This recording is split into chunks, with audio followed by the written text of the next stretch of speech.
పెట్టాలి కదా. ఆ 3000 కోట్ల కుంభకోణం అని మీరు ఏదైతే ఈ యనుమల మహానందరెడ్డి మీద మేము వేసిన ఆరోపణ, ఆ పోస్టులో మేము చెప్పింది తప్పైతే మీరు విచారణ చేపట్టండి.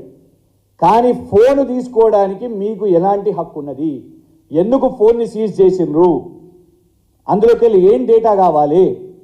సోషల్ మీడియాగా ఇలా నలుగురం కూడా మేము కన్వీనర్లం ఇక్కడ ఎందుకు కూర్చున్నాము అని అంటే, సోషల్ మీడియాకు సంబంధించిన మా స్ట్రక్చర్ ఉంటుంది, గ్రామ స్థాయిన మా డేటా ఉంటుంది, వాళ్ళందరూ కూడా మెసేజెస్ చేస్తూ ఉంటారు. ఇది ఎవరి మీద ఒత్తిడి పెట్టడానికి?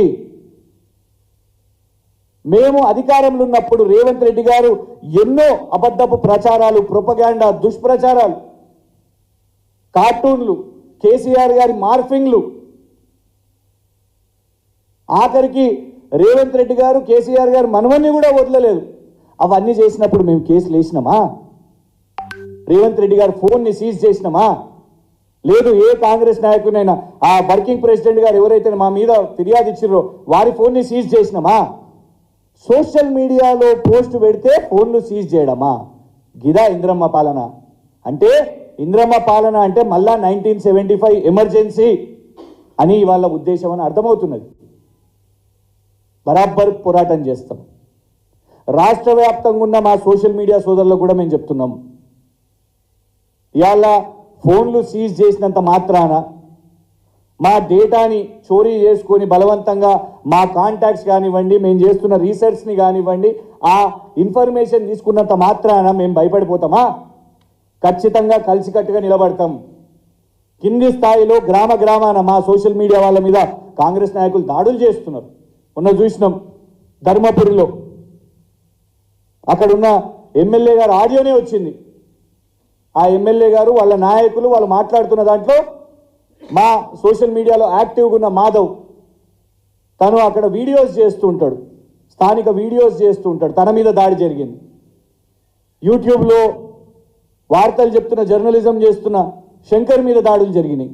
అంటే ఒత్తిడి పెట్టే ప్రయత్నం చేస్తున్నారు. ఇలాంటి భయపెట్టే చర్యలు చేస్తే భయపడ రేవంత్ రెడ్డి గారు. దీని మీద పోరాటం చేస్తాం. ఖచ్చితంగా కోర్టులో పిటిషన్ ఇస్తాం. ఏ బేసిస్లో మొబైల్ ఫోన్ని జప్తు చేసిరు మీరు?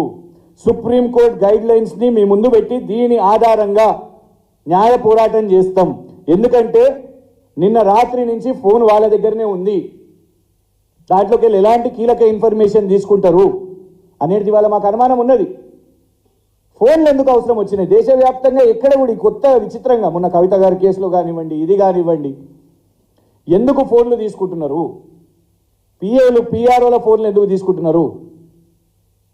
విద్యాపరంగా నేను ఒక లా గ్రాడ్యుయేట్ని, జర్నలిజంలో పిహెచ్డి మొన్ననే సబ్మిషన్ చేసినాను ఉస్మానియా యూనివర్సిటీలో. పరిశోధన చేస్తాం. This is what investigative journalism. ఎన్నో తీసినాం, ఎన్నో విషయాలు తీసినాం.